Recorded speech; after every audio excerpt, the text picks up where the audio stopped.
망망대해를 표류하는 여러분들께 유리병 편지를 던질게. 오늘 다뤄볼 작품은 미야자키 하야오의 그대들은 어떻게 살 것인가입니다. 와. 저는 해와고요. 저는 소요입니다. 이 그대들은 어떻게 살 것인가, 이거는 제목부터 많은 논란이 있던 그런 작품이었던 것 같은데, 그래서 더더욱 내용이 예상이 안 가는 그런 제목이었어요. 그렇지 않나요? 맞아. 일단 제목만 들어보면 재미가 없을 것 같은 느낌이 확실히 나긴 하죠. 너무 철학적일 것 같은 그런 느낌의 제목이었던 것 같아요. 약간 잔소리하는 느낌인 아, 것 같아서 약간 미야상이 좀 감이 떨어졌나? 아니면 나이 들고 하고 싶은 말이 너무 많아졌나? 이런 느낌을 주는 그런 제목이었는데, 뭐 스포일러 어차피 있으니까 아무 상관없던데요. 사실상 그렇게까지 상관이 있진 않았다. 그러니까 제가 알기로는 이제 미야상이 이 그대들 어떻게 살 것인가라는 제목의 책을 읽고 감명을 받아가지고 이 작품을 만들면서 중간에 그 샤라웃이 있거든요. 그 주인공인 마이토가 어머니가 남겨준 책을 읽는데 그 책의 제목이 이제 그대들 어떻게 살 것인가이고, 그래서 이 제목과 영화의 내용을 일치시켜서 볼 필요가 없지 않을까. 그러면 오히려 더 재밌게 볼 수 있을 것 같아요. 자꾸 어떻게 살아라는 거지? 라고 하면서 보면 강박이 생겨가지고 재미없을 것 같은 그런 느낌이었어요. 맞아요. 해와는 어떻게 봤나요? 일단은 다 보고 나서의 감상은요, 처음에 이제 어떻게 얘기를 듣고 갔냐면, 이게 이해하기가 엄청 어렵다, 이거 보고 나면은 엥? 하면서 나온다, 이런 후기들을 너무 많이 듣고 좀 늦게 봤어요. 볼까 말까 하다가 이걸 이제 녹음을 해야 된다고 결정이 나고 나서 보게 됐는데, 역시나 저도 초반에는 그래도 이해가 잘 되는 거예요. 그래가지고 어렵나? 이러면서 봤는데, 뒤로 갈수록 약간 한 장면이라도 놓치면은 이해가 안 될 것 같은 그런 마음에 이렇게 빡 집중을 해서 보고, 마지막에 저도 약간 엥? 하고 나왔는데, 나오면서 곱씹어서 다시 생각하게 되는 그런 영화였던 것 같아요. 저도 막 어렵다, 난해하다라는 평가를 보고 이 영화를, 이제 한국에는 개봉이 늦었으니까 저는 이제 개봉 다음 날에 가서 봤는데, 그런 평을 듣고 이제 겁을 먹은 채로 봤는데 그렇게 난해한가? 오히려 그렇게 생각이 들었어요. 사실 지브리 애니메이션이 어느 정도의 난해함을 항상 가지고 있잖아요. 맞아. 하울의 움직이는 성도 뭔가 복잡한 게 들어가 있고, 그리고 가장 명작이라고 평가받는 센가치로는 확실히 좀 은유적인 게 많이 들어있죠.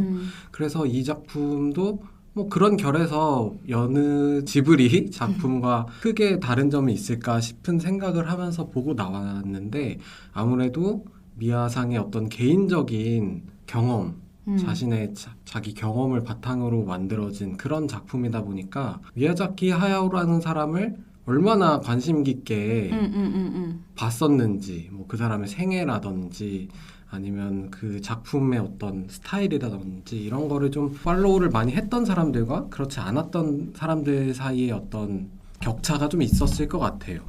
그것도 그렇고, 전에 그런 센가치히로나 하울보다 조금 더 얘를 무겁게, 시작부터 무겁게 접한 게 아닌가. 그래서 오히려 생각을 해야 된다, 이거는 생각을 해야만 돼, 약간 이런 강박에서 시작부터 끝까지 벗어나지 못해서 더 어렵게 느껴진 게 아닌가 라는 생각도 듭니다. 저는 약간 난해하다라던가 아니면 이거 뜻을 알아야 돼라는 프레셔를 주는 작품일수록 안 알아보게 되는 게 있거든요. 약간 반골기질 같은 게 있어서.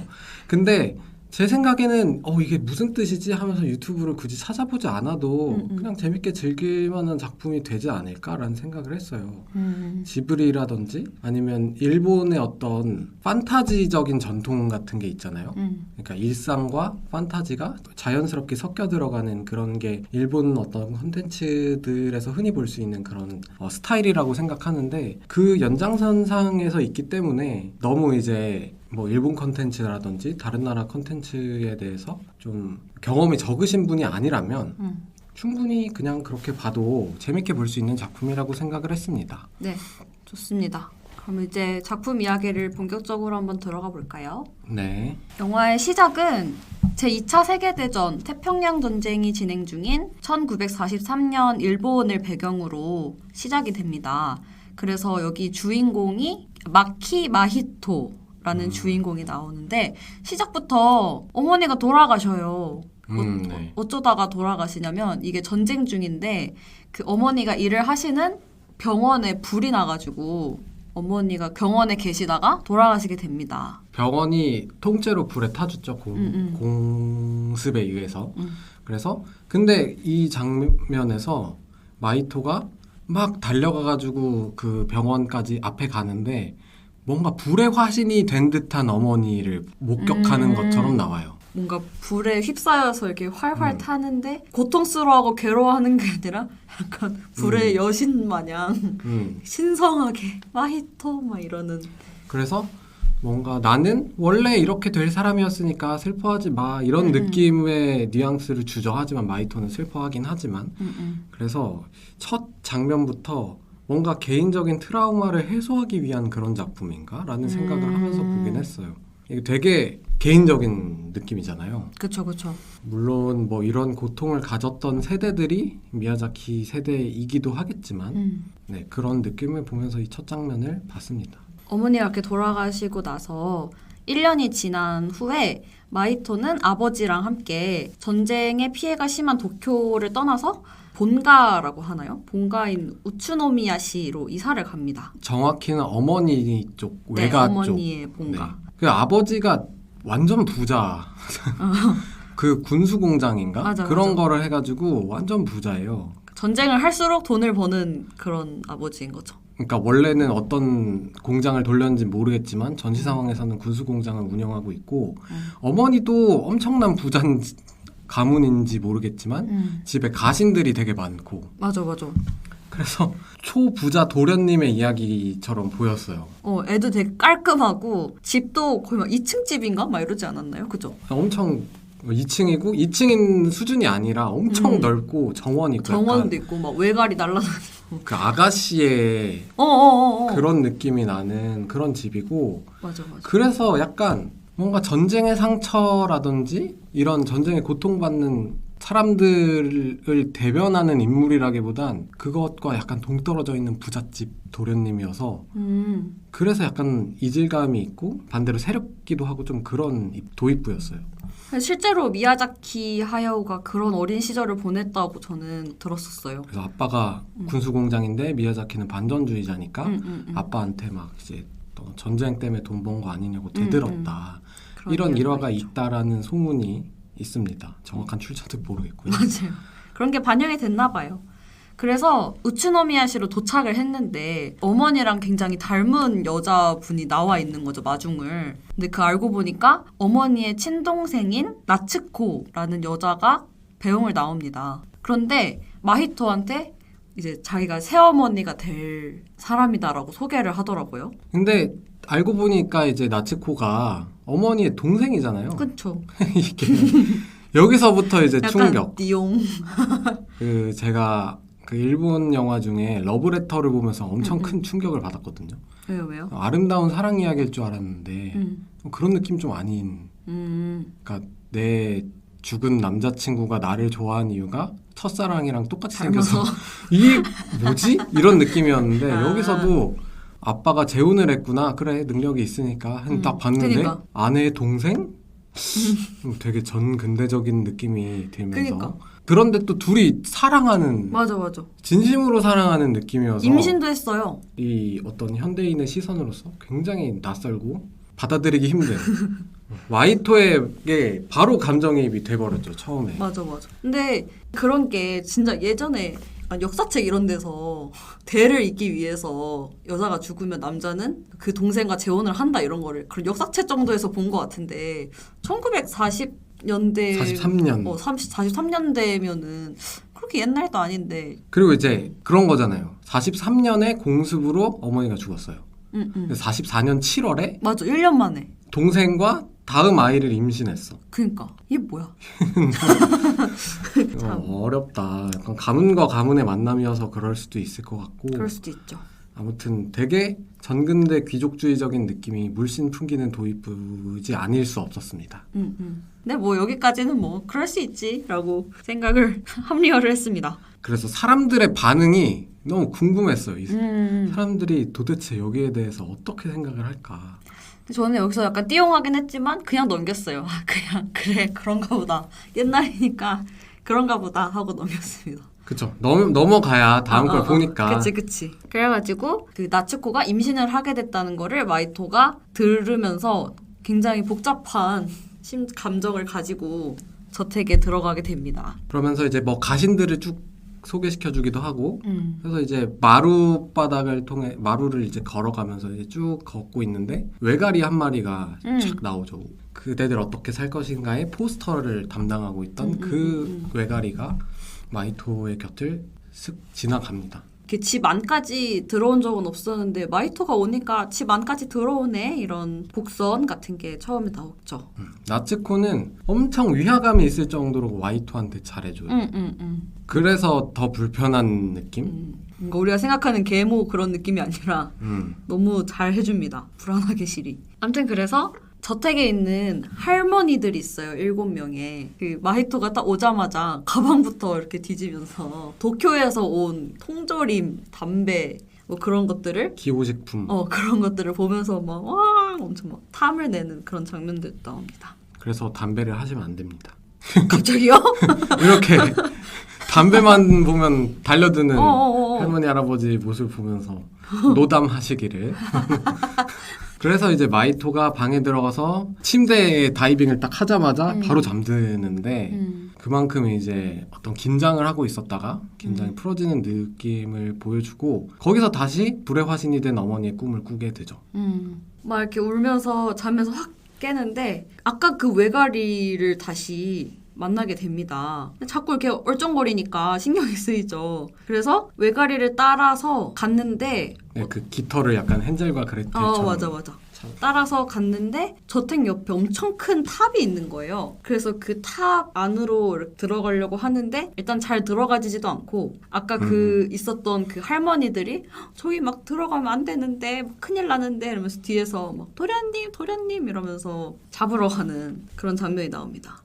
네, 그래서 결국에는 마이토는 그곳에 들어가는 걸 포기하게 되고 이제 나츠코가 그 탑은 큰 할아버지가 지은 건데 이 큰 할아버지라는 사람이 천재인데 미치광이 천재여서 그 탑에서 뭔가를 막 연구하다가 갑자기 사라졌다 이런 전설을 듣게 되죠.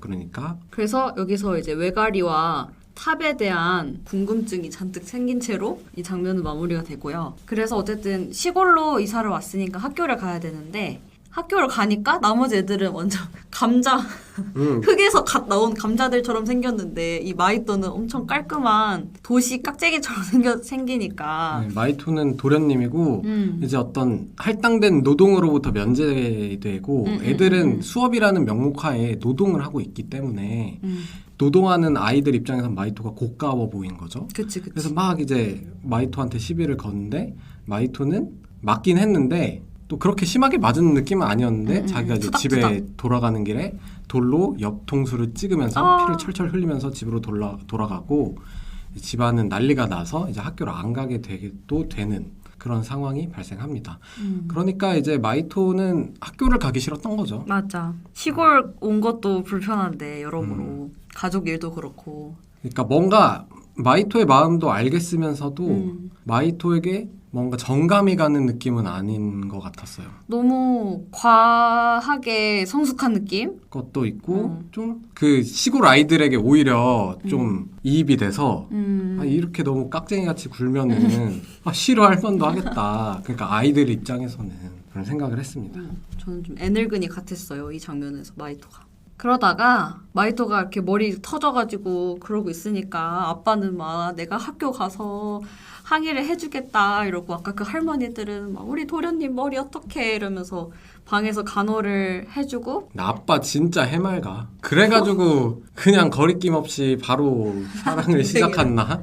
그게 납득이 갈 정도로 아빠가 되게 단순해요. 근데 아빠 와중에 잘생겼어. 그쵸.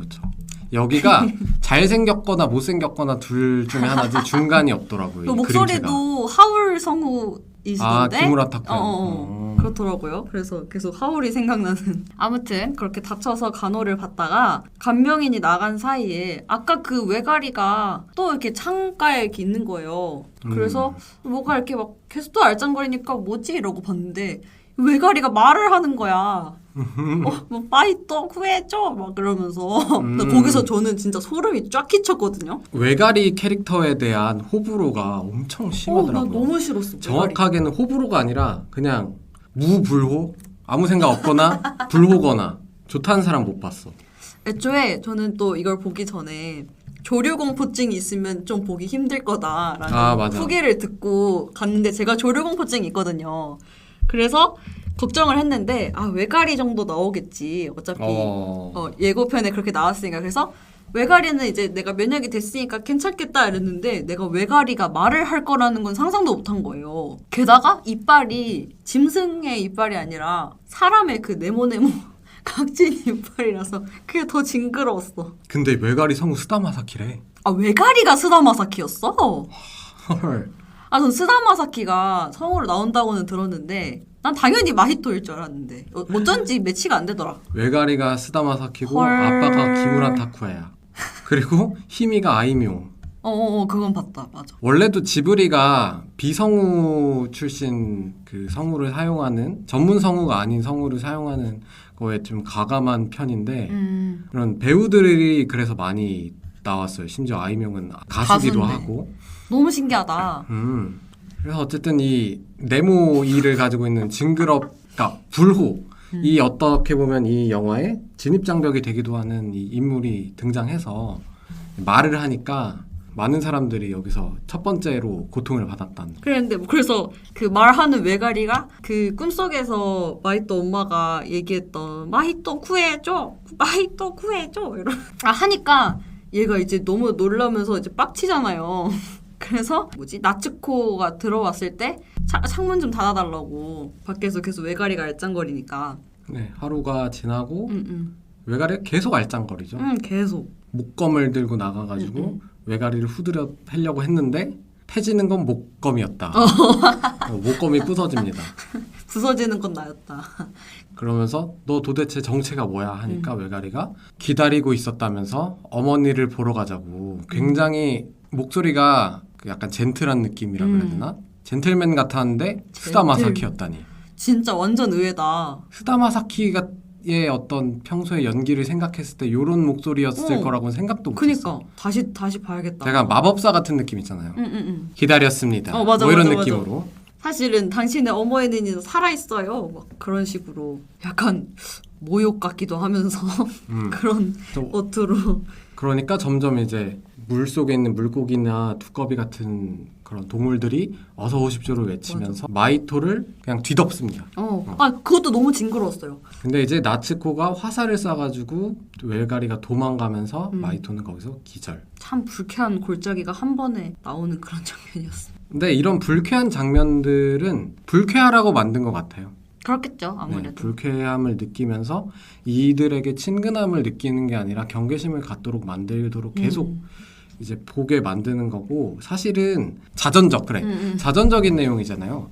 자기 연민을 최대한 배제하기 위해서 또 노력했던 흔적이 마이토라는 인물을 절대적으로 긍정하지 않는 것도 있는 것 같아요. 그래서 미야상이 되게 고민을 많이 하면서 어떻게 해야 정말 솔직하게 자신을 드러낼 수 있을까를 고민한 흔적이 이렇게 약간 불쾌한 장면들 그리고 불편한 설정들을 그대로 노출하는 게 그런 의도가 있지 않았을까라고 생각을 했습니다. 그렇게 마이토가 기절을 했다가 눈을 떠보니 침대 위에 있었는데요. 그래서 이게 지금 일어난 일들이 너무 비현실적이잖아요. 그래서 이게 꿈인가 싶어서 그 아까 들고 나간 목도를 확인하러 갔는데 이게 목도는 그대로 있었지만 손에 딱 쥐자마자 갑자기 와사삭 산산조각이 나버리는 그런 기이한 일이 발생을 해요. 근데 거기서 일하는 할머니가 이걸 치우면서 너무 아무렇지도 않게 여기는 원래 이상한 일이 많이 일어나는 곳이에요 이러면서 그런 걸 또 얘기를 해주죠. 이게 어떻게 보면 이 저택이 있는 공간은 우리가 그동안 있었던 도쿄라는 일상적인 공간과는 별개의 어떤 다르다. 문을 지나온 그러니까 지브리 뭐 센가치로에서도 문을 지나가면은 또 새로운 공간인 거잖아요. 판타지적인. 그래서 그 문과 문 사이에 있는 경계의 공간이 이 저택이고 그 문의 역할을 하는 게 탑이다 이런 것들을 이쯤에서는 확실히 인지할 수 있게 되는 거죠.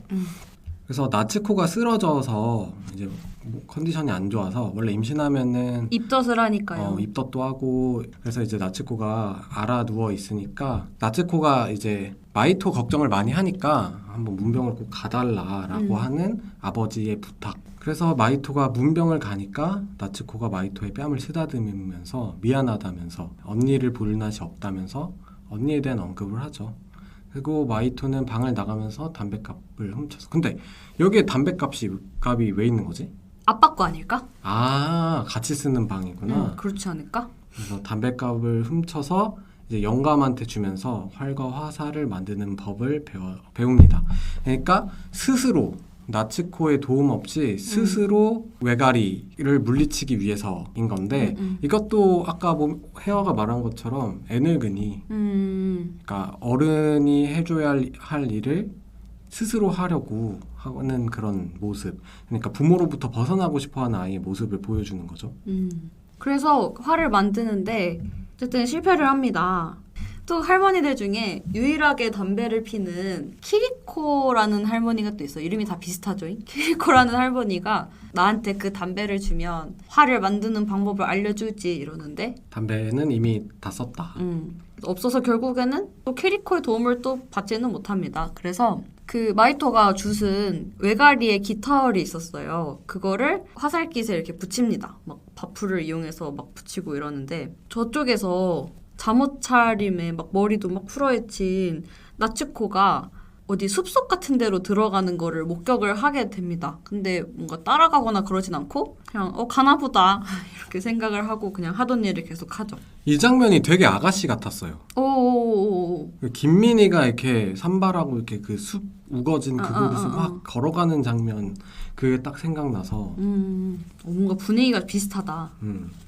그랬는데 아까 그 외가리 깃털을 붙였더니 방에서 이렇게 막 화살을 이렇게 막 붙이는데 저절로 발사돼가지고 어이쿠 깜짝이야 해서 책상 위에 있던 책들이 와르르르 떨어지거든요. 그래서 그 책을 정리하고 있는데 아니 이럴 수가 이 벌어진 속표지에 엄마가 손으로 이렇게 쓴 글귀를 발견을 하게 된 거예요. 그러니까 마히토한테 남긴 글귀 같은 거죠. 그래서 그 책을 딱 들어보니까 그 책이 바로 그대들 어떻게 살 것인가 라는 책이었던 겁니다. 그래서 그거를 보고 막 읽고 있는데 막 눈물을 흘리고 그래요. 이게 다예요. 여기서 이제 그대들 어떻게 살 것인가는 뒤에서 언급이 전혀 안 됩니다. 이게 다예요. 그래서 이게 그러니까 여기에서 그대들 어떻게 살 것인가라는 제목이 왜 그 제목인가를 탐구하는 것도 뭐 이 영화를 보는 되게 좋은 방법이겠지만 여기에 현혹돼가지고 스트레스를 받게 될 거라면 그냥 여기까지 하고 넘어가는 게 좋을 수도 있다는 생각을 했어요. 맞아요. 궁금하면 차라리 영화를 다 보고 나서 찾아보는 게 더 재밌더라고요. 아니면 어떤 분은 그 책 펼쳐진 책의 그 사파를 보고 그 책에서 실제로 그 내용을 찾아보시는 분도 계시더라고요. 그 내용이 뭐였는지 기억이 안 나는데 아무튼 실제 책에도 그 사파가 나온다고 합니다.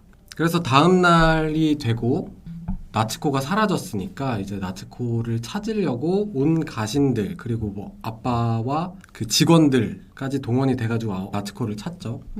그 직접 만든 활을 들고 그리고 키리코가 같이 이제 마이토를 따라가지고 점점점 나츠코가 사라진 그 지점에서 이제 그 숲으로 점점 들어가게 되는 거죠. 마이토가 그걸 들어가는 걸 봤으니까요. 그리고 그 숲길로 쭉 이어진 것을 보니까 탑으로 가는 길이었고 탑 앞에서 외가리가 나옵니다. 여기서 또 기다리고 있었습니다. 들어오라고 들어가면 어머니가 있을 거라며. 그럼 이 작품을 하나의 성장담이라고 본다면 왜 그 탑으로 들어가는 것 자체가 이제 입사의식을 치르는 거라고 할 수 있는 거잖아요. 그렇다고 한다면 앞으로 들어가서 치러질 세계가 그러니까 어린이가 아닌 어른으로 넘어가야 하는 그 세계가 결코 아름다운 곳이 아니라는 걸 계속 보여주고 있는 걸 수도 있다고 생각을 했어요. 그럴 수도 있겠다. 그런데 사실 어른이 아직 안 돼도 되잖아요. 그치. 그렇기 때문에 이제 나타나는 다른 인물들이 마이토를 자꾸 도와주고 그곳으로부터 벗어나게 하려고 노력하는 그런 이야기지 않을까라는 맞아. 생각도 들었습니다. 너무 빨리 성숙해져 버렸어요. 우리의 마이토는. 그래서 마이토는 결국에는 그 외가리가 들어오라는 그 탑 안으로 이렇게 갑니다. 키리코는 이제 말리면서도 따라 들어가게 되고 이건 함정이야 이러면서 말리지만 결국 같이 들어가는데요. 탑 안에 들어가니까 진짜 엄마가 누워 있는 거예요, 소파에. 그래서 진짜 엄마네 이러고 가가지고 이렇게 손을 이렇게 딱 대보는데 약간 물컹하면서 어머니가 이렇게 녹아서 없어져 버리고 맙니다. 약간 서쪽 마녀처럼. 이렇게. 그래서 외가리는 이거 잘 만들었는데 아깝다. 네가 손만 안 댔어도 더 오래 갔을 텐데 이러면서 계속 조롱을 하는 거죠. 그래서 화난 마이토가 화살을 외가리에게 쏘는데 외가리에 깃털이 붙어있는 화살이 당연히 빗나갈 것 같았지만 추적 기능이 있었습니다. 그래서 이제 외가리에 부리를 맞추게 되죠. 관통하게 되고 그 외가리의 입속에서 약간 코주부 아저씨가 이제 이 부리 사이에서 얼굴을 내미는 거죠. 그 얼굴이 나오는 거죠. 그러니까 몸은 새야. 근데 이제 부리 사이에 약간 후드티를 입은 것처럼 맞아. 이렇게 코주부 아저씨 얼굴이 쏙 나와 있는 그런 모습을 보여줍니다. 이게 어떻게 보면 이 외가리의 본 모습인 거죠. 그래서 우리가 본 그 포스터에 있는 외가리는 그 안에 있는 얼굴이 굉장히 샤프해서 되게 멋있는데 맞아. 여기에 있는 그 외가리는 그 멋있는 모습이 아니라 코주부 아저씨라서 맞아. 여기에 대해서 굉장한 불호의 의견들을 제가 여기에서 많이 들었거든요. 코주부 아저씨가 어떻게 거기 보면 안에서. 우리들이 얼마나 아름답고 예쁜 그림체에 정 없이 녹아들어 있었던 것인가. 속았네, 속았어. 그래서 저는 그런 다양성의 측면 때문에 이 캐릭터가 그렇게 불호는 아니었어요. 그래서 외가리는 이 마이토가 갖고 있는 7번 깃털이 자신의 약점이라면서 그 힘을 쓰지 못하고 굳이 또 얘기한다. 그걸 다 얘기해주고 그 다음에 이제 부리가 뚫렸으니까 더 약해졌다. 자기 약해졌다라는 걸 막 계속 어필합니다. 그리고 외가리 위로 장미꽃 한 송이가 탁 떨어지는데 그 위에서 검은 실루엣의 노인이 이제 마이토에게 길을 안내하라고 얘기를 하죠. 이 노인은 우리의 추측으로는 아무래도 큰할아버지 그 미치광이 천재 큰할아버지의 존재이지 않을까라고 자연스럽게 생각할 수 있을 것 같고 그래서 말을 듣더라고요. 외가리가 막 어쩔 수 없네 이러면서 이번에는 바닥이 이제 물처럼 녹아내리면서 이 세 인물들이 이제 밑으로 빨려 들어가게 됩니다. 그래서 이 중간 문의 역할을 했던 탑에서 이제 확실한 이 세계로 넘어가게 되는 거죠. 첫 번째로 마주친 풍경은 바닷가였습니다. 너무 예쁜 바닷가였어요. 그래서 바닷가로 딱 떨어져서 보니까 막 배들이 엄청 많고 저 멀리에는 되게 고인돌처럼 생긴 구조물? 뭐 그런 거랑 황금색의 삐까번쩍한 철문이 있었어요. 그래서 이렇게 다가갔는데 거기에 문구가 써 있습니다. 전 아직도 이게 잘 이해가 안 되는데 그 철문에 나를 배운 자는 죽는다 라고 쓰여 있어요. 아직도 이거에 대한 떡밥이 안 풀려서 이해가 안 되는데 혹시 문구에 대해서 어떻게 생각하셨는지. 기억이 없대요. 이런 문구가 있었구나. 일단 얘기를 하면서 한번 생각을 해보죠. 네네. 저는 마지막까지 풀리지 않았고요. 그랬는데 여기서 또 새로운 새들이 등장합니다. 저는 떼거지로 나오죠. 미쳐버린 줄 알았어요. 갑자기 바다에서 수백 마리의 펠리컨들이 나와요. 그러니까 화면 가득 펠리컨의 머리통이 이렇게 꽉 차 있어요. 진짜 너무 징그럽습니다. 보면서 많이들 힘들어하겠다 여기도. 그래서 한국에서도 평이 좋지 않아질 것 같다라는 예감을 하면서 보았었어요 저는. 근데 생각보다 평이 나쁘진 않던데. 그래서 펠리컨들도 걔네도 말을 해요 또. 들어가자 이러면서 마이토를 막 밀어붙입니다. 그래서 철문을 뚫어버려요. 그래서 아까 그 고인돌처럼 생긴 그 구조물에 막 다가가려고 하니까 바다에 있던 어떤 여자가 불이 붙은 회초리 같은 걸 막 채찍 같은 걸 막 휘두르면서 펠리컨들을 다행히 쫓아내줍니다. 그 마이토한테 그 고인돌이 무덤이었더라고요. 그래서 이 무덤은 위험하다. 그래서 무덤을 좀 진정시켜줘야 된다. 이래서 마이토와 함께 배를 탑니다. 그 중에 그 이제 여자 약간 언니와 누나와 아주마 사이에 있는 느낌인데 그분이 이제 너가 이 깃털을 가지고 있었기 때문에 펠리컨들이 너를 공격하지 못했구나라고 이제 얘기를 해주죠. 그래서 갑자기 둘이 친해집니다. 친해졌는데 그 사람은 이제 자기 이름이 키리코라고 하는 거죠. 그러니까 어떻게 보면은 키리코의 어린 시절일까라는 생각을 하게 만들죠. 여기서 키리코는 아까 그 같이 들어왔던 할머니의 이름이 키리코입니다. 그래서 이렇게 배를 타고 가고 있는데 배 위에 사람들이 다 막 검정색 사람들인 거예요. 그래가지고 저 사람들은 뭐냐 이랬더니 여기는 죽은 사람과 산 사람이 같이 살아가지만 죽은 사람이 더 많은 곳이다 라는 얘기를 해주죠. 그래서 이 키리코는 바다에서 생선을 잡아서 이렇게 가서 막 사람들도 먹이고 그런 일을 하는 사람이었던 겁니다. 그래서 이제 큰 생선을 잡게 되고 둘이서 이제 그 생선을 잡아 여인의 집으로 돌아가는데 키리코의 집으로 돌아가는데 그곳에는 물고기를 사려고 하는 검은 사람들이 있고 근데 이 세계에서 살생이 가능한 존재는 그 키리코뿐이니까 키리코가 마이토와 함께 물고기를 해체하는데 여기서 와라와라라는 귀여운 캐릭터가 등장을 하죠. 그 센가치로의 먼지 같은 그런 근데 귀여운 이제 하얗고 약간 지방이 같이 생긴 와라와라 모찌모찌하게 생긴 그런 캐릭터들이 나오는데 얘네들이 그 엄청 흥미로운 모습으로 이걸 구경하고 있죠. 그래서 생선을 해체하다가 이제 마이토는 쓰러지고 왜냐면 이 생선 해체하는 게 되게 리얼하게 나와요. 막 내장을 찌르고 피가 막 터지고 푹 찌르고 째는 거부터 해서 내장이 그 마이코의 이 병약함 너무 낭만주의적이어가지고 좀 꼴보기 싫었나요? 아니 그 소나기 느낌? 그런 느낌이 막 들었습니다. 웃겨. 네, 눈을 뜨니까 이제 키리코의 집 식탁 밑에 누워 있고 주변에는 할머니들이랑 똑같이 생긴 그런 목각 인형들이 세워져 있고 이 인형을 건드리지 마라, 널 지켜주고 있는 거다 라고 하면서 이게 어떻게 보면은 현실과 이 세계를 연동시켜주는 그런 장치처럼 느껴졌어요. 맞아요. 그래서 근데 왜 식탁 밑에서 자고 있을까? 이거는 조금 궁금하긴 했어. 침대도 아니고. 식탁 밑에 들어가야 하는 상황을 상상해 보면은 지진 같은 거 있잖아요. 그런 어떤 재난으로부터 보호하고자 하는 마음 이런 건가? 그래서 이 어른들의 세계 혹은 죽음이 공존하는 위험한 세계에 빠져 있는 어린아이인 마이토에게 보호장치 같은 역할을 하는 게 아닐까. 그래서 목각인형도 세워놨던 건가? 그런 거지 않을까요? 목각인형은 어떤 토템적인 측면이라면 식탁 밑에 있는 거는 그 지진 대피라고 하는 일본의 특수한 어떤 재난을 피하기 위한 상황을 이제 가져다 쓰면서 그런 어떤 세상의 풍파를 막아주기 위한 최소한의 안전장치 같은 느낌으로 둔 게 아닐까. 신기하군요. 라는 추측을 한번 해봤습니다. 좋습니다. 이거는 누가 알려주지 않는 이상 모르는 거니까 이런 생각을 했습니다. 재밌네요. 여기서 마히토가 굉장히 자연스럽게 이 여자한테 키리코라고 불러요. 근데 이 여자가 특별히 자기가 키리코라고 소개를 하거나 이러진 않았거든요.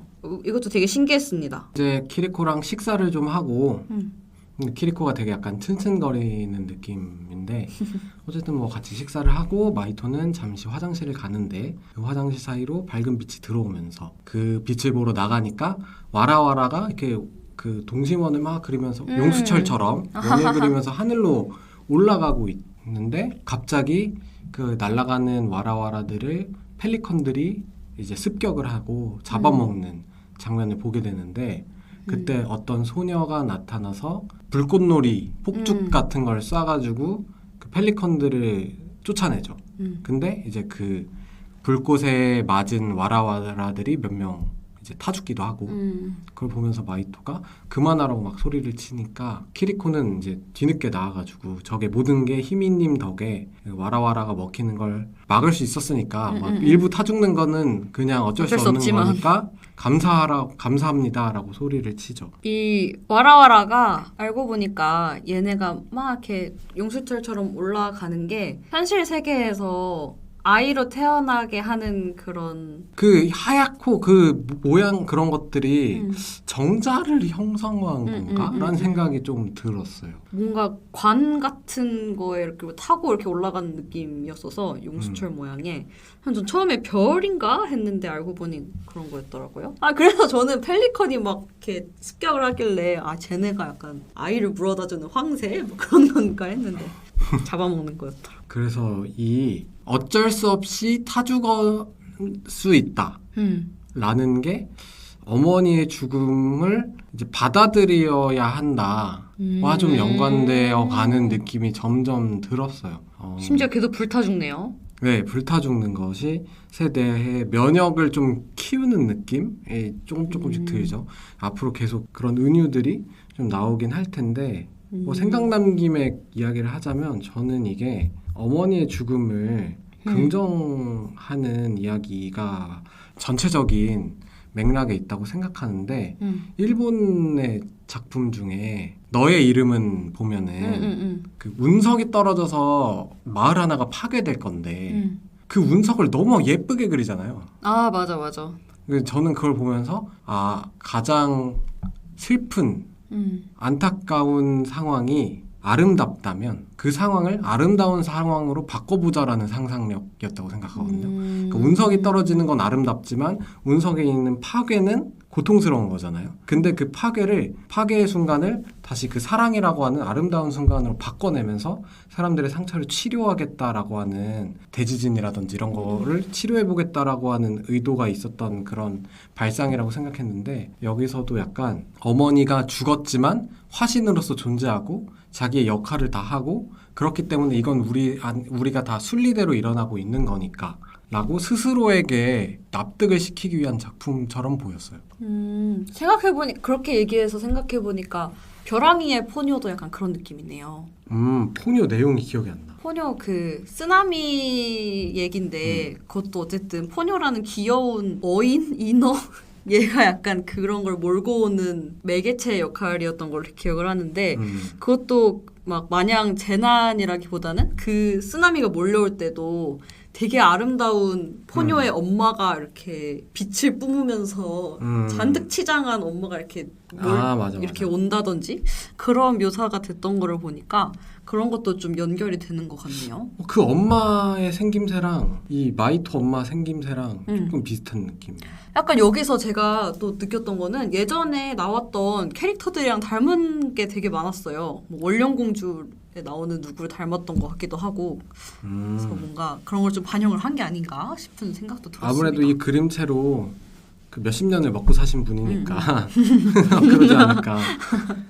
근데 이제 이런 상상력들이 좀 그런 한계는 있는 것 같아요. 고통스러운 상황을 고통 그대로 인정하는 게 아니라 뭘로 자꾸 바꾸잖아요. 바꿔야지만 이 고통을 인정할 수 있다라는 게 물론 위로가 될 수도 있지만 자꾸 이제 현실을 도피하려고 하는 경향과도 연결돼 있다고 생각해서 그런 일장일단이 있는 그런 거라고 생각을 하는데 그런 식의 어떤 치환이 특히나 일본의 다양한 작품에서 많이 이제 재난에 대한 이야기를 할 때 반영되고 있는 것 같고 사실 재난은 일본만 겪는 게 아니잖아요. 그래서 그쵸. 우리나라에서 있었던 큰 재난 그런 것들이 작품 속에 다뤄지는 방식은 또 어떻게 다른가를 생각하면서 보면 또 재밌는 포인트가 될 수 있을 것 같아요. 그렇게 해서 그 히미의 불꽃 덕분에 펠리컨들이 물리쳐졌는데 그날 밤에 마이토가 또 이상한 소리가 나길래 밖에 나가봤어요. 그랬는데 그 불꽃을 맞은 펠리컨 중에 하나가 집 앞에 쓰러져 있더라고요. 근데 막 이렇게 입에서 피를 흘리면서 막 말을 하는 거예요. 날 죽여줘. 나를 한 번에 죽여줘. 이러는데 마이토가 물어본 거죠. 펠리컨한테. 왜 너는 와라와라를 먹는 거냐. 했더니 펠리컨은 여기선 우리가 와라와라를 먹을 수밖에 없는 운명이다. 그런 식으로 대답을 하더라고요. 바다가 저주받아서 물고기가 없고 이곳을 벗어날 수도 없어서 와라와라를 먹어야만 된다. 이런 식으로 묘사를 하죠. 그러니까 이것도 어떻게 보면 하나의 생태계고 순리다. 이런 걸 계속 보여주는 것 같아요. 그렇게 순리라고 생각을 해야 나의 이런 고통스러운 상황을 납득할 수 있다라는 느낌을 좀 받았습니다. 그래서 마이토는 펠리컨을 죽이지는 못하고 그냥 자연스럽게 펠리컨은 죽게 됩니다. 그렇게 죽고 나니까 갑자기 또 아까 그 외가리 남자가 나와서 나무 아미타불 하면서 명복을 빌어주는. 그리고 이제 외가리랑 마이토가 함께 그 펠리컨을 묻어주죠. 그러면서 이제 아침이 밝아서 외가리에게 나츠코 씨가 어디 있느냐라고 물으면서 대답을 하지 않으면 이 깃털 찢어버릴 거야 라고 하니까 그리고 깃털이 약간 찢으니까 외가리 남자가 아파하면서 또 외가리가 기습 공격을 하고 그 과정에서 깃털이 완전히 찢어지면서 외가리는 마치 가게 되죠.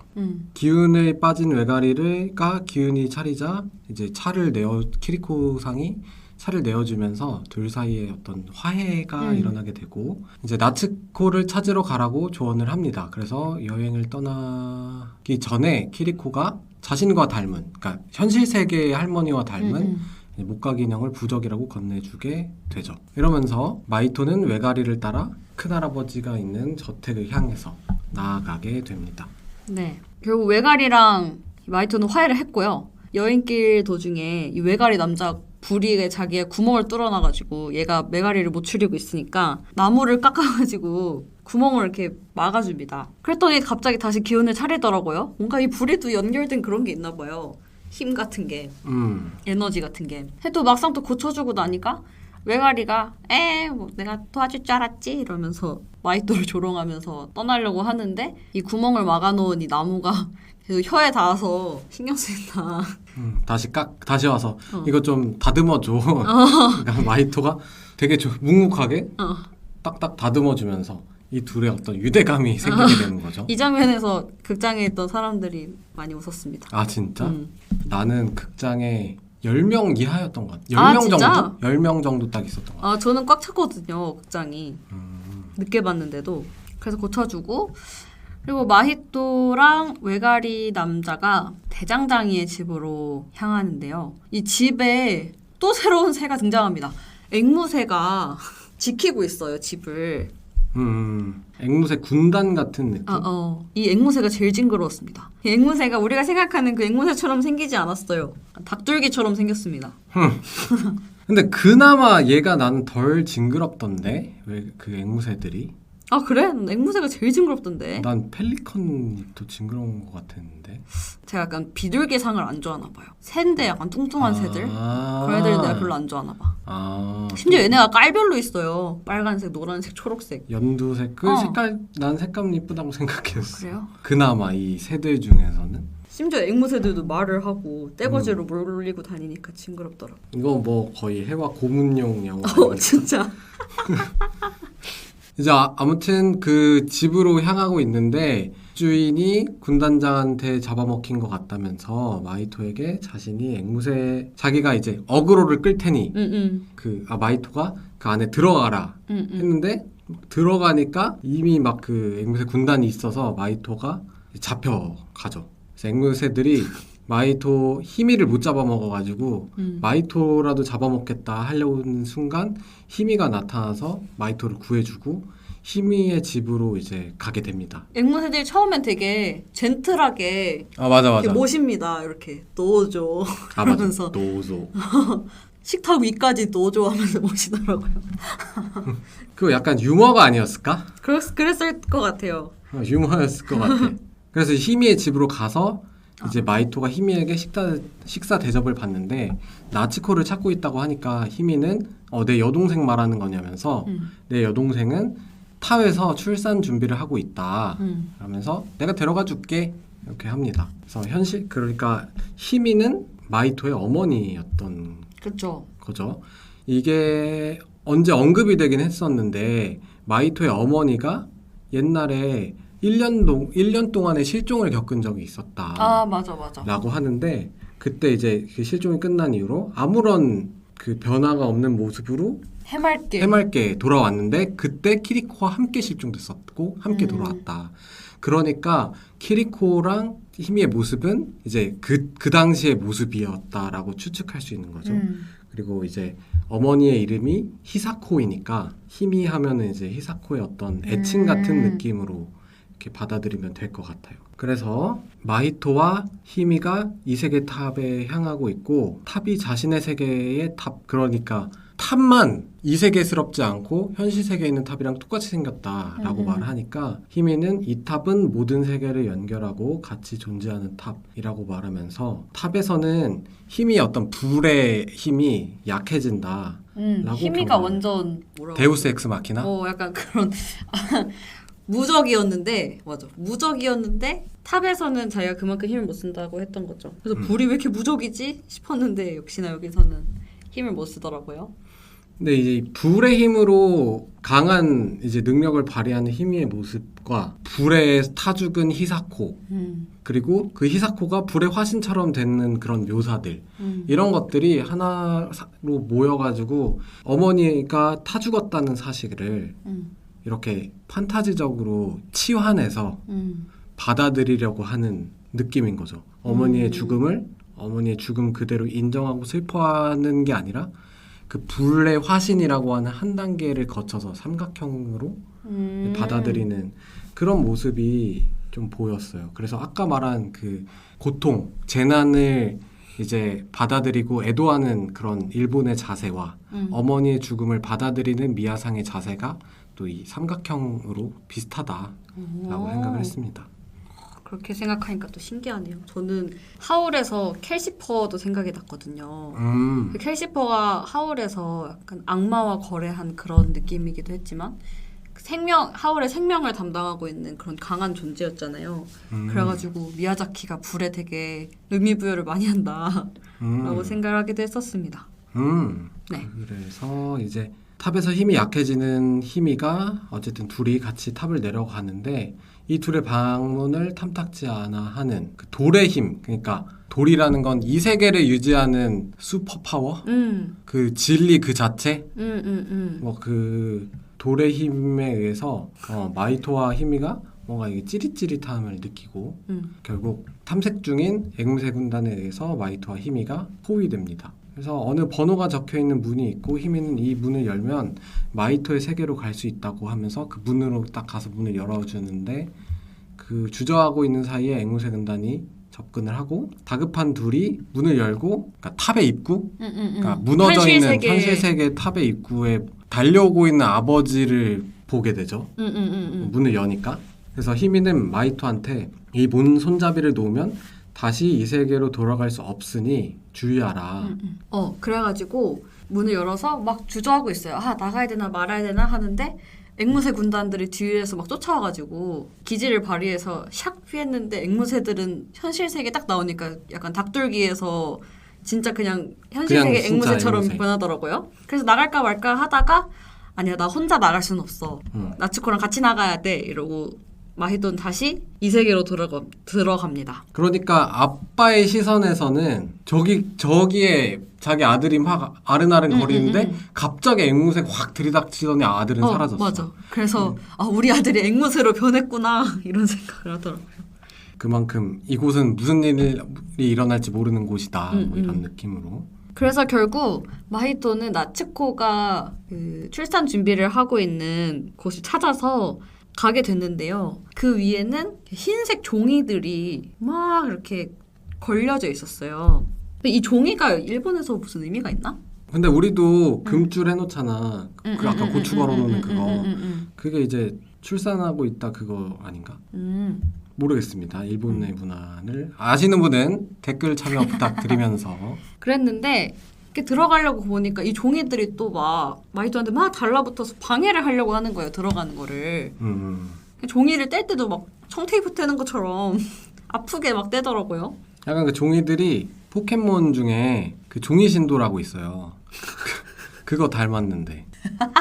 진짜 똑같이 생겼네.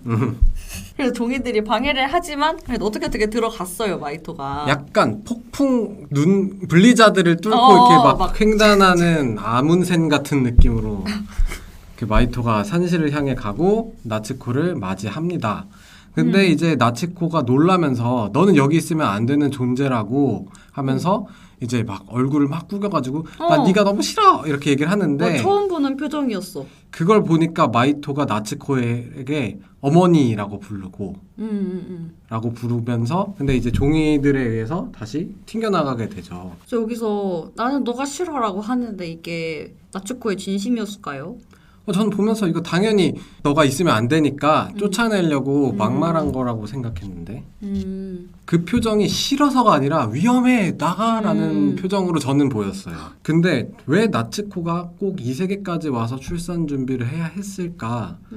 이거는 아직도 잘 모르겠네요. 뭔가 방금 얘기했다시피 여기 있으면 안 되는데 이런 느낌으로 쫓아냈다고 했잖아요. 그래서 마히토 앞에서 그런 모습을 보이기 싫어서가 아니었을까? 막 출산을 하는 모습? 왜냐면은 딱 봐도 마히토가 막 혼란스러워하고 막 그러는데 그래서 이 세계로 이렇게 와서 여기서 나으려고 했더니 여기 오니까 또 얘가 또 있는 거야. 그래가지고 얘가 놀란 거지. 얘가 못 보게 그러니까 미안하다고 했잖아요. 마히토에게 처음에. 어떤 상처가 될 만한 기억을 주고 싶지 않아서 출산을 혼자 조용히 해서 나오려고 했는데 그랬던 것 같아. 마히토는 이제 나츠코를 찾아서 여기까지 온 거고 사실은 이 탑에 들어오려면은 이 탑에 핏줄이 이어져 있는 사람이 같이 있어야 되고 그렇기 때문에 이 탑에 들어올 수 있는 존재 마지막 유일한 존재는 마히토였던 거니까 마히토는 자신이 직접 나츠코를 찾으러 간 거고 올 줄 몰랐겠지. 그러면서 여기서는 새엄마가 된 나츠코를 긍정하게 되는 거죠. 여기 이 장면에서. 그래서 히미가 기절한 마히토를 아는 채 종이를 불의 힘으로 태운 다음에 내 아들이 될 자의 어머니가 될 내 동생을 돌려달라고 돌의 주인에게 부탁을 하고 여기서 이제 확실해지죠. 아 얘가 마히토의 엄마구나. 이거 되게 이 워딩 그 자체 정신이 혼미해지는데 내 아들이 될 자의 어머니가 될 내 여동생을 돌려달라. 이게 무슨 막장 드라마다. 이거 무슨 약간 모르겠어요. 이거 사이코 참 속이 좋아요. 변태 같아요. 이거 이상해. 아무튼 충격적인 워딩을 하고 여전히 혼란스러운. 혼란하다 혼란해 이런 느낌으로 그래서 마히토는 눈을 뜨니까 현실인지 꿈인지 분간을 하지 못하는 곳에서 노인이 책상 앞에 앉아있고 마히토는 큰할아버지겠구나 라고 깨닫습니다. 아 털복숭이 할아버지. 이 할아버지는 또 약간 간달프 같이 생겼어요. 흰색 수염이 잔뜩 난. 그래서 책상 위에 그 애들 그 나무 블럭 놀이하는 것 같이 생긴 이걸 돌이라고 하던데 그걸 막 균형을 잡고 있어요. 난 이게 너무 별로였어. 왜냐면 딱 봐도 너무 의미심장하니까 이거 의미심장하지 한번 뭔지 생각해봐 라고 하는 것 같아서 은은하게 은유하는 게 아니라 대놓고 이 탑이 뭘지 너가 생각해 라고 주는 것 같아서 숙제 내주는 기분이라 약간 그렇게 보고 싶지 않은데 자꾸 이제 나에게 퍼즐 생각을 하게 만드는 그 풀이를 강요하니까 조금 여기서 약간 좀 마음이 상했습니다. 이것마저 생각해야 된다니. 생각하고 싶지 않았는데 이제 언덕 위에 있는 커다란 바위가 있고 노인은 마히토에게 자신의 뒤를 이으라면서 이 돌들을 보여주고 이것을 얹고 균형이 유지되면 이 세계가 평화롭게 유지된다 라고 얘기를 하면서 건네주려 하니까 마히토가 이거는 악의가 있어서 나는 하고 싶지 않다. 악의. 그래서 노인이 이래서 내가 널 고른 거야. 테스트였던 거임. 이렇게 얘기를 하죠. 그러니까 이 돌을 바로 받아들였으면 탈락이었는데 악의를 느꼈기 때문에 너가 내 후계자야 라고 말하죠.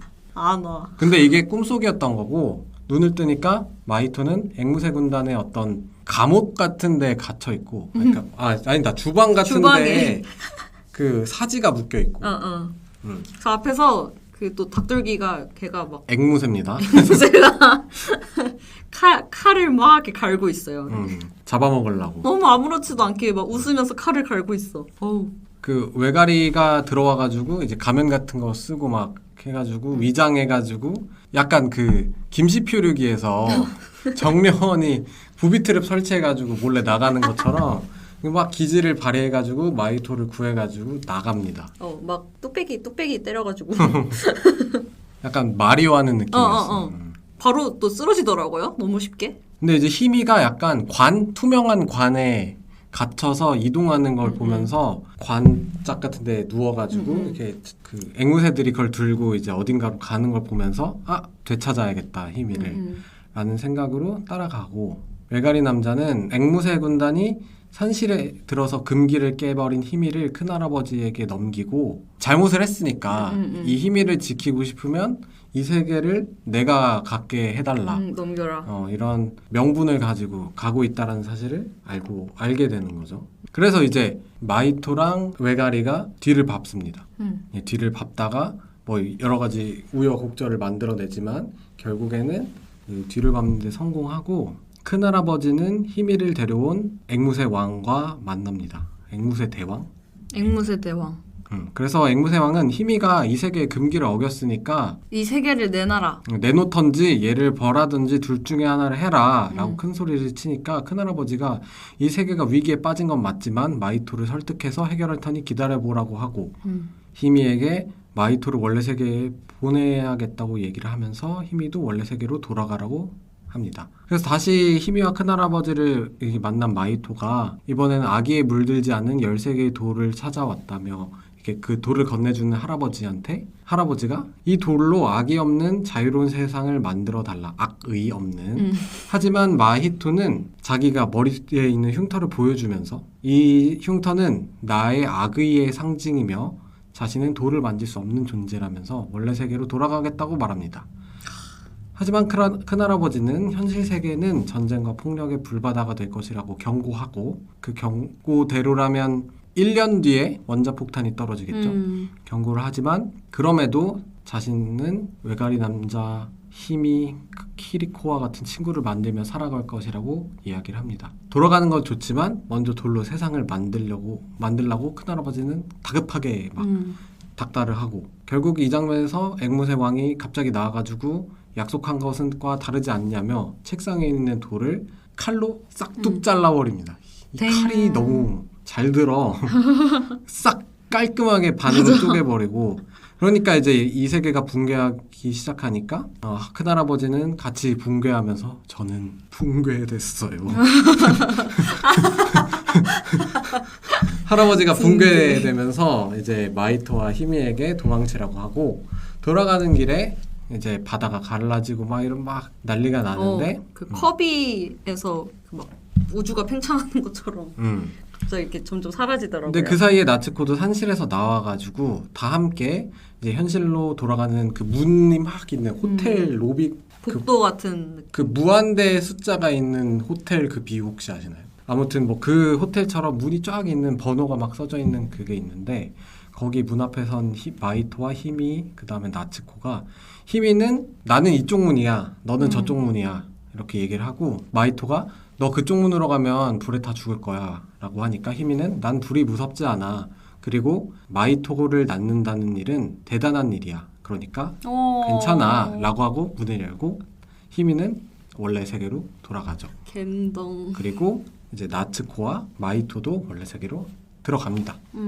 그래서 외가리 남자까지 셋이 탑으로 나오고 탑은 완전히 현실 세계에서도 이 세계에서도 붕괴가 와장창. 되고 앵무새 군단도 평범한 앵무새로 변하고 똥을 미친 듯이 싸더라고요. 맞아 똥으로 거의 샤워를 하던 그러니까. 그 외가리 남자가 마이토에게 이 세계의 일은 전부 잊었냐고 물어보는데 잊을 수가 마이토는 없죠. 잊지 않았다 라고 얘기하니까 이상하다 라고 여긴 외가리 남자는 혹시 뭐 가져온 게 없냐 라고 물어보니까 마이토는 그 키리코가 줬던 그 부적을 꺼내고 인형. 그 부적은 다시 이제 할머니로 변하죠.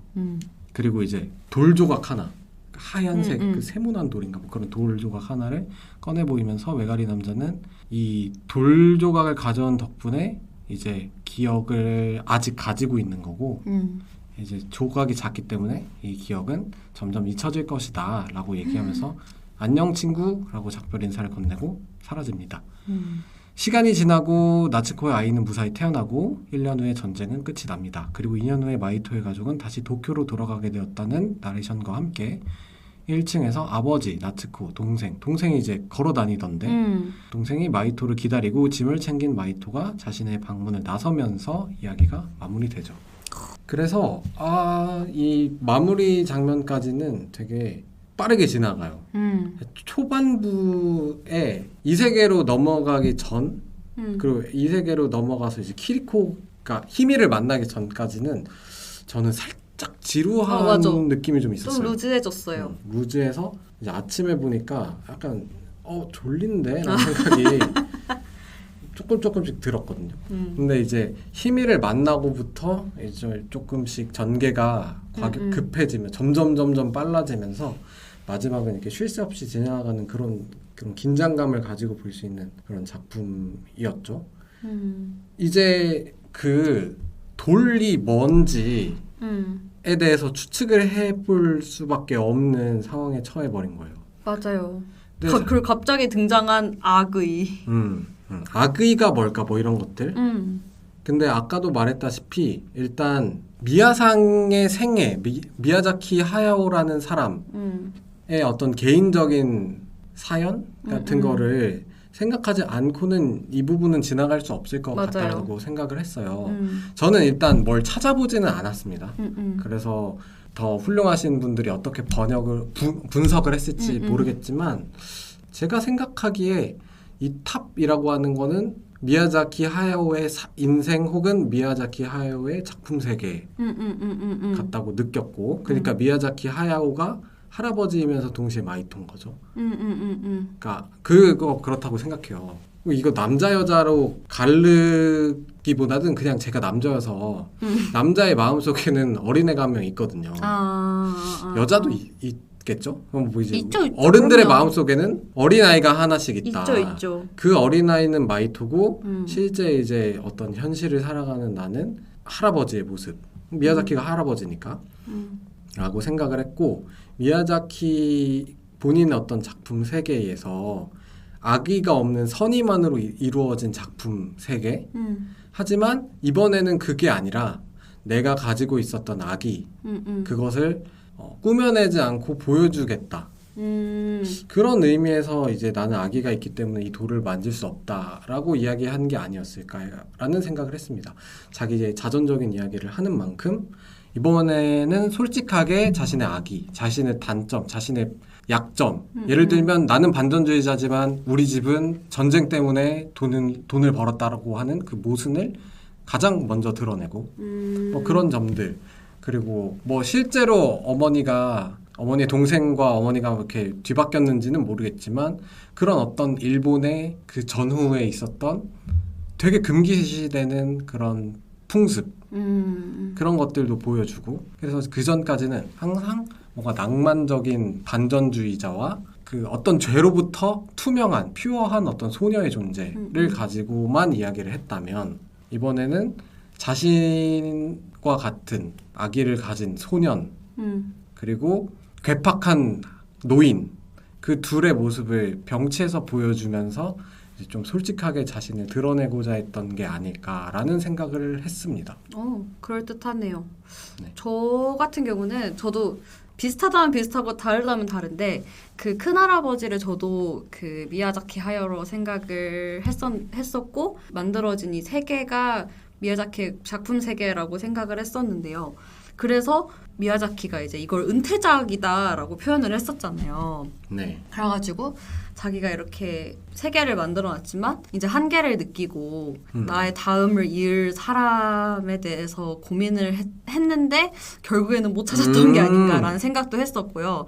그렇기도 하겠다. 그리고 저는 특히 또 앵무새가 약간 대중들이라고 생각을 했어요. 그래서 막 자기 맘대로 이렇게 막 요리를 하잖아요. 그 미야자키의 세계를 이렇게 막 요리하고 구워 삶으려고 맘대로 이렇게 하고 싶어 하는 그런 우리네. 약간 그런 그런 느낌이라고 받았어요. 그래가지고 나는 이걸 마이토한테 맡길 거야 했을 때 이 앵무새들이 막 앵무새 대왕이 급발진하잖아요. 뭐야 이거 우리한테 넘겨준다면서 했던 게 약간, 약간 대중들이 약간 자기 것처럼 생각을 하고 이거를 이렇게 맘대로 하고 싶었는데 미야자키는 그렇게 해줄 생각이 없었던 거죠. 미야자키의 작품에 간섭하는 그런 대중들을 표현한 게 아닌가라는 그런 생각도 해봤습니다. 후계자 양성에 실패한 자신을 적나라하게 보시면서 약간 저는 나를 이길 건 나밖에 없지만 나는 이미 늙어버렸다 뭐 이런 느낌? 그래서 나의 한계를 좀 깨닫고 자 없다면 그냥 나는 이렇게 나의 세계를 그냥 여기서 끝내고 붕괴시키고 난 여기서 마무리를 하겠다. 빠이빠이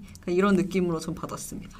그래서 이런 포인트가 우리가 사랑했던 센가치로나 뭐 하울의 움직이는 성 같은 미야자키의 대표적인 작품들과 달리 이 작품이 매력적이지 상대적으로 덜 매력적이게 다가오는 부분은 있는 것 같아요. 그러니까 그냥 하나의 세계에서 누구나 공감할 수 있는 내가 주인공에 이입해서 볼 수 있는 이야기가 아니라 미야자키가 자신의 이야기를 하고 있기 때문에 우리들은 보는 사람들은 그 인물에 집중해서 내가 그 인물이 되는 체험을 하는 게 아니라 그 세계를 체험하는 게 아니라 미야자키로부터 나는 이런 사람입니다라고 하는 고백을 계속 보고 있는 그런 느낌을 받기 때문에 그래서 그 부분이 어떻게 보면 센가치히로라든지 뭐 하울의 움직이는 성과 같은 작품을 기대하고 간 사람들에게 실망이 되는 요소가 될 수 있다고 생각을 했어요.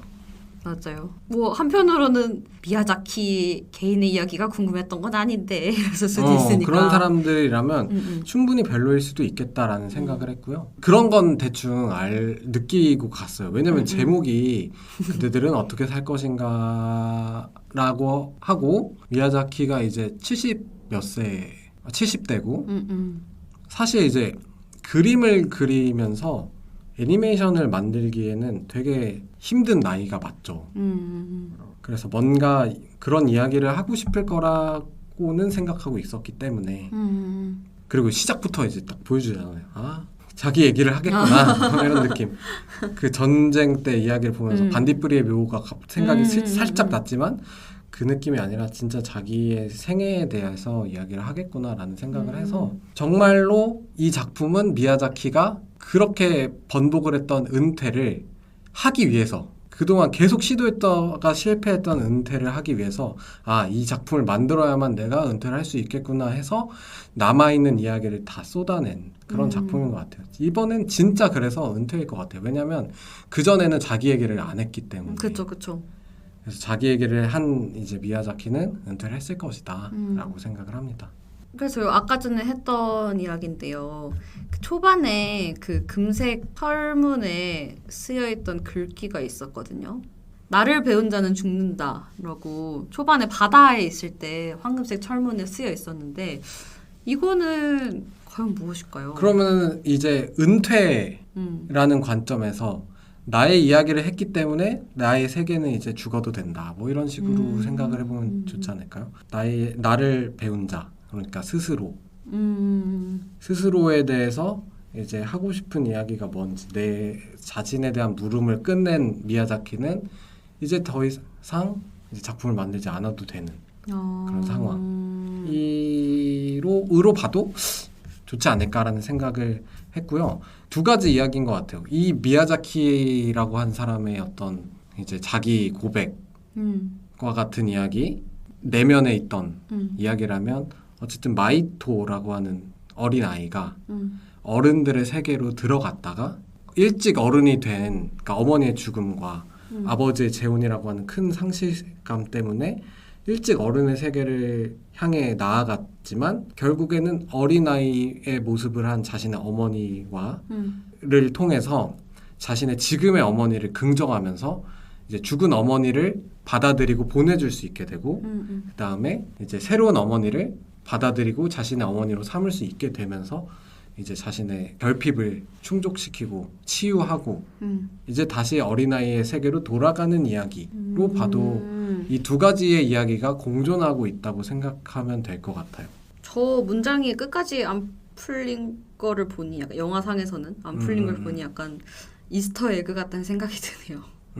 작가가 얘기하고 싶은 이스터 에그. 그래서 미야자키가 확실히 후계 농사에 실패를 했죠. 그래서 지금 미야자키 산하에 남아있는 사람은 미야자키 고로, 미야자키의 아들뿐이고 아들은 몇몇의 작품을 말아먹으면서 지브리 팬들에게는 신뢰를 받지 못하고 있고 지금도 뭐 사실은 아버지를 보좌하는 입장이고 아버지가 75세라는 건 미야자키 고로도 뭐 한 50대가 거의 다 됐다라는 내용 이야기니까 아마도 이제 더 이상의 지브리 작품을 접하기는 어렵지 않을까. 그래서 뭐 신카이 마코토나 호소다 마모루, 뭐 안노 히데아키 같은 애니메이션 감독들이 역할을 대신 해주지 않을까. 특히나 이제 신카이 마코토가 잘 나가고 있잖아요. 그래서 이제 제2의 지브리는 없지만 또 다 좋은 감독들이, 그리고 저는 유아사 마사아키라는 감독을 되게 좋아하는데 그분의 작품도 한번 찾아보면 재밌을 것 같아요. 자, 그러면은 이 작품에 대해서 누구에게 추천하는가? 제일 그리고 어려운 질문. 한마디. 근데 뭔가 오늘 좀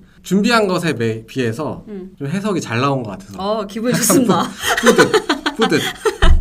그러니까 그만큼 이건 영화를 보면서는 사실 이해가 살짝 안 될 수도 있지만 보고 나서 이렇게 곱씹어 생각해 보면은 이게 이런 생각을 할 수도 있겠구나, 저런 생각을 할 수 있겠구나라는 그런 생각을 할 수 있는 게 매력인 것 같습니다. 그래서 저는 이게 단순한 영화 같지는 않아요, 확실히. 그래서 이렇게 영화를 보고 해석하는 걸 좋아하는, 그러니까 그런 거 있잖아요. 그러니까 영화 보고 재밌었다 이게 아니라 나오면서 친구랑 같이 넌 어땠어? 난 이랬어, 난 저랬어 이런 거 말하는 걸 좋아하시는 분들이 있잖아요. 그러니까 그런 분들이 보면 너무 좋을 것 같고요. 저의 한 줄 평은요. 그대들은 어떻게 살 것인가? 라고 작가가 물어봤지만 저는 모르겠습니다만 그동안 재밌었고요. 열심히 하셨습니다. 라고 말하고 싶습니다.